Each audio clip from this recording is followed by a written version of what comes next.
we're having to refilm this because the app that I was using to film this didn't record the audio. So yay! So excited. I saw this tag first on Christina over Crochet Witch Tarots. I think actually she's the only one I think she's the only one I've seen do this tag. I may have to go watch some more videos in this tag after I'm done. But this is, as you can see, top 10 tarot cards. I cheated. I have honorable mentions because I limit myself to 2 cards per deck.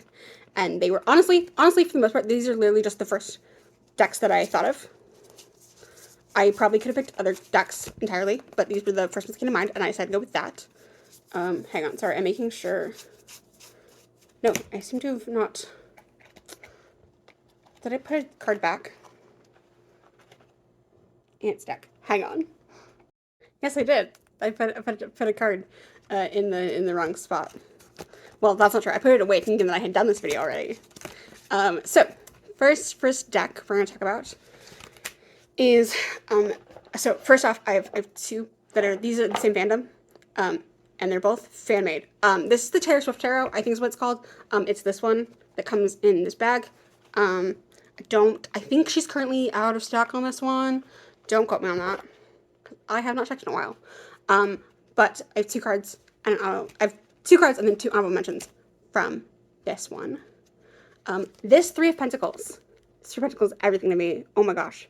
It is so smart. So, for those of you who don't know, we have Taylor, Jack Antonoff, and Aaron Dessner, the writers of Folklore and Evermore.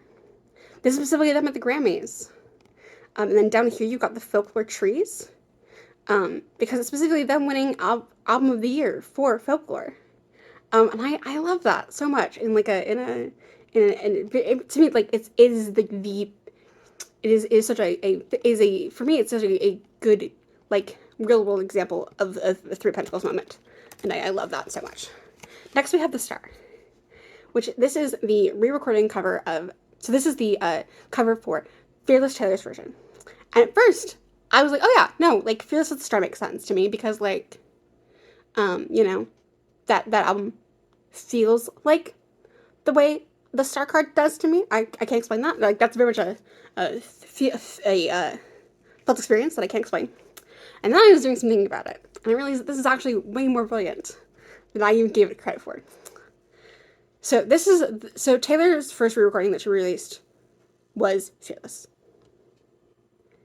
Fearless is the hope, is the light in the end of the darkness. Sorry, like Fearless Taylor's version is that light at the end of the tunnel, and is the hope that she gets to own all of her music. And I think that's so brilliant. Now on to, I forgot to show you the backs for this one. I love, so it's not showing up quite as, this is like way more pink than it's showing up on my phone camera. But yeah, basically, if you've seen the album cover for Lover, it is the Lover sky, and I dig that. So then my 2 honorable mentions for this deck are the Ten of Swords. Across a great divide, there is a glorious sunrise. And for a while, I you know, the song Happiness made sense for me as a Ten of Swords moment, right?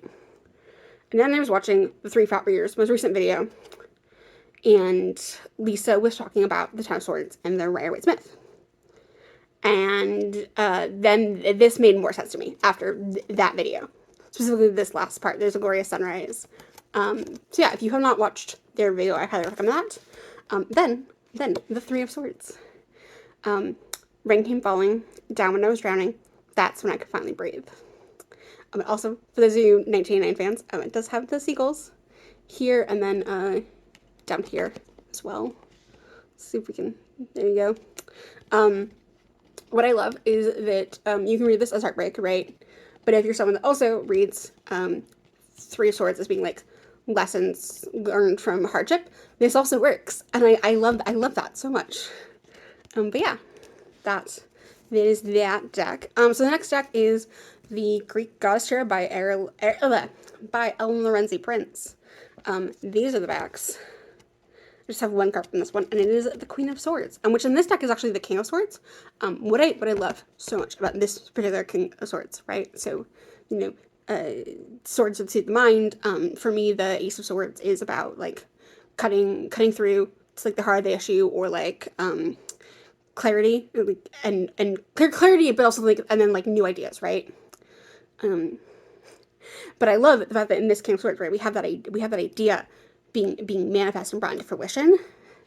I mean, yeah, it's also Athena, right? Like, and so that makes sense. But like the fact that like, you know, she's actually like making like diagrams for for weaponry, right? And I like that a lot. Also, this particular King of Swords came up for me in a very important reading earlier this year. So like the fact that like it's also just my favorite depiction is perfect. Now, this deck, I behaved myself. There are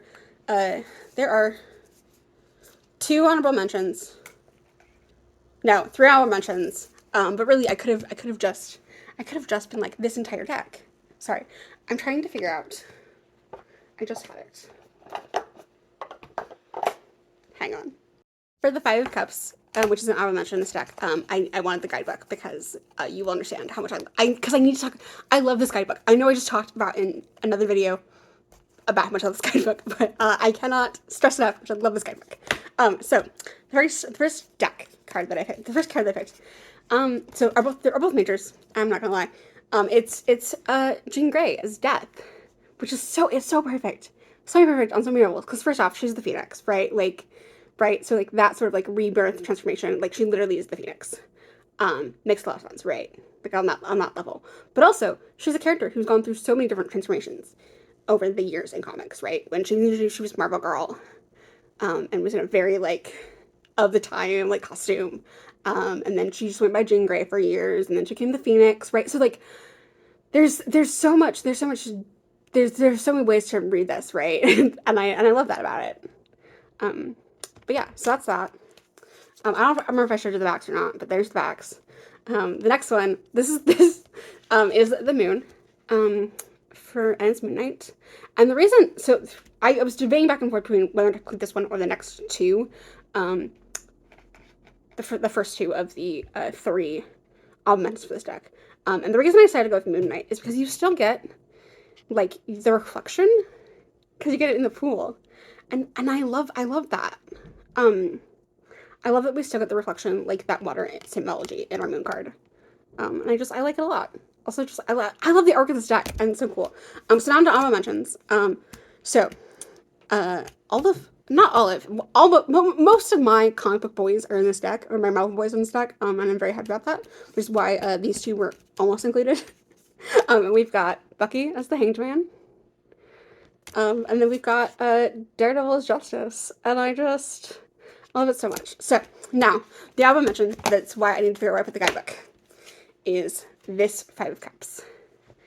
And you're probably thinking to yourself that this is just like, what I love about this deck is it's very pippish, right?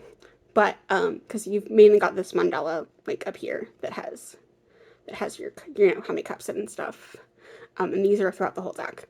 But it also has like this, and it may not seem like okay, that's just Moon Knight's hand with his crescent, whatever. Let me show you.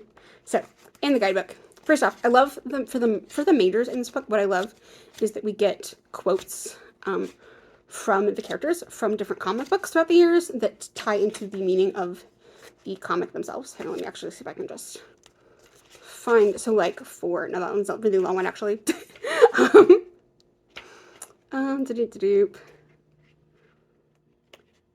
All of these are really long. So like because like here to here is like all of the Moon Knight quote, and then you get like about the card and the upright and reversed.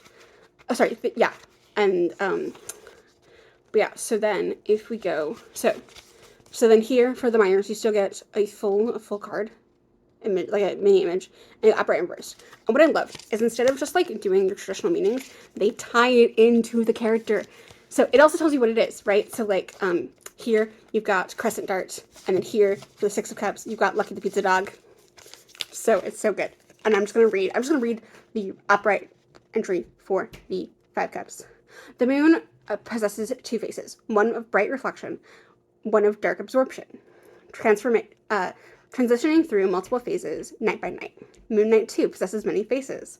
The 5 of Cups conjures disappointment, discontent, and depression and despair.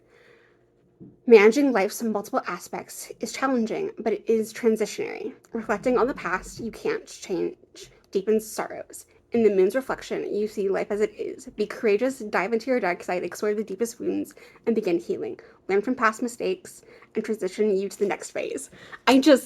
This guidebook is so good. I love it so much. The author of this book is a comic book writer, so she knows what she's talking about, and I love that so much. Anyway, that's the Marvel Tarot. I will shut that for now, I promise. Next one is gonna be the Urban Tarot. Okay, I said I was gonna shut about comics, and then next Urban Tarot. These are the backs. The first card that I picked is the Hierophant from this card. And it's purely because this deck is heavily inspired by New York.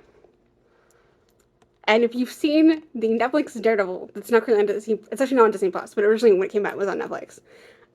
This gives me all of the Daredevil vibes because of that. Which is why I also just love the different layers going on here, because it makes it feel expensive, but I also love the shadows happening, and I just really like the art of this card, but also it gives me all of the Daredevil vibes. The 10 of Cups for this deck is a pride parade. It makes me so happy. And yeah, not really much else to add there. For my honorary card for this deck, I did pick the Ace of Cups, just because I love the colors on this deck, on this card. I'm not gonna lie. Also, I really like the statue. No other real reason. I just really like the art for this card. Next is gonna be the Lightseers. I'm gonna show you the back, even though probably you've definitely seen the backs for the Lightseers. I just this one's ubiquitous decks. I'm yeah, everyone's seen the back of the Lightseers. This is the Eight of Swords. I love this deck, but I really like the swords in this deck. I probably could have put a bunch, but I decided to only just the 8. I love how, in her reflection, there's all these crows and she's tied up, but then she's actually not. It's all in her mind. It's all in her head. So the final deck is this boy. This is the Taylor Swift, the Eras Tour. These are just the backs. Yeah, so this is the Four of Wands in this deck. And it says, we could let our friends crash in the living room. This is our place. We'll make the call. Right, and I love this for the Four of Wands, because the Four of Wands is a celebration, right? It is celebrating your achievement. And that gets look however you want. Normally in the Four of Wands, we see big sort of parties or weddings, but it doesn't have to be that extravagant if you either don't want to, or that's not within reason, right? It can look however you celebrating you and your accomplishments can look however you want it to, and I love that reminder with the lyrical choice. I'm just throwing around cards apparently. I also pitched the Tower for this deck. So as you can see, I should know. So the deck, the background color is what album it's from, which makes it very nice. Although I will say, let me see if I can find an example. Sorry, I'm just apparently so too deep. Midnight is this navy blue, and Reputation is black, and it looks a little bit more clear on my phone, but sometimes it's hard to tell just by if I'm looking for a specific card and I know what color it is. Sometimes it's a little hard to tell between this really dark blue and this black. Not always, but I will say that's my one little tiny gripe about this deck. I think I was gonna say in the other Taylor's, because the other tarot does the same thing, and that one's a little bit hard for me to tell, but honestly, this deck does a really good job of really color coordinating it for the most part. That's really easy to read. Because the other deck, I sometimes have a hard time with the color they use for Evermore, the color they use for Fearless. But this one, it's that's Fearless, and this is Evermore, right? Yeah. It's really easy to tell what albums you're dealing with for the most part. The other weird thing is the Empress in this deck is also a crown, I think. I do love the knights are this, actual and then, oh yeah, so the Empress is, so the Queens are all this crown, and the Empress is also this crown, and the only difference is literally the fact that the Empress has the elemental symbols, if I remember correctly. Yes. Oh wait, no, I guess the Empress is a little bit different on this. Oh, this is the Emperor. Yeah, so the Empress and the Emperor use the same crown, and the only difference between the Emperor and the Empress and the courts is the elemental symbols. That's literally it. Sometimes I have to like really, if I'm just looking at a glance, it's a little bit jarring sometimes to remember what's what. But again, this is definitely more of a pip deck. Or if you just want to use this as an oracle, you totally can, because it just, you know, it's just the lyrics. Whereas the other ones are illustrated. Although sometimes it's sometimes pippy as well. But so back to the actual quote. And you call me up again just to break me like a promise. So casually cruel in the name of being honest. I'm a crumpled up piece of paper lying here because I remember it all too well. So, regardless of the quote, I love that red is the tower. Because red came out before, like, one of my really big personal tower moments. I remember going through it and talking to a friend being like, literally there's not a songs album that I do not relate in some way to something that's currently going on right now. This album to me, I always say that me and this album are trauma bonded. Like, yeah, so the fact that it's the tower makes it's perfect for me. My honorable mention is the wheel from this deck, which is time, mystical time, cutting me open and healing me fine, where there are clues I didn't see, and isn't it just so pretty to think all along there were some invisible strings tying you to me. And what I love about this is that, to me, it includes the sort of sometimes when we talk about the Wheel of Fortune, we're talking about, changes and cycles, or we're talking about fate, right? What I love about this particular quote is that it encapsulates both, right?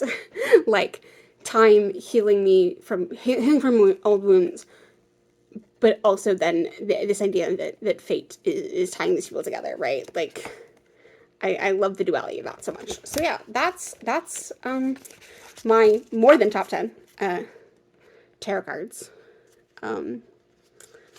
Do you have any, like, I guess the question is, like, do you have any of these decks, or any of these, would you say that any of these cards, would be in your top 10? There's other decks I could have picked. Honestly, these were just the first ones that came to mind. Well, okay, or, like, I had out already. But yeah, let me know, what decks you maybe would have included or not included. If you are a Swiftie, what is your favorite era? Or just, how your day's been. Thanks for watching. Bye.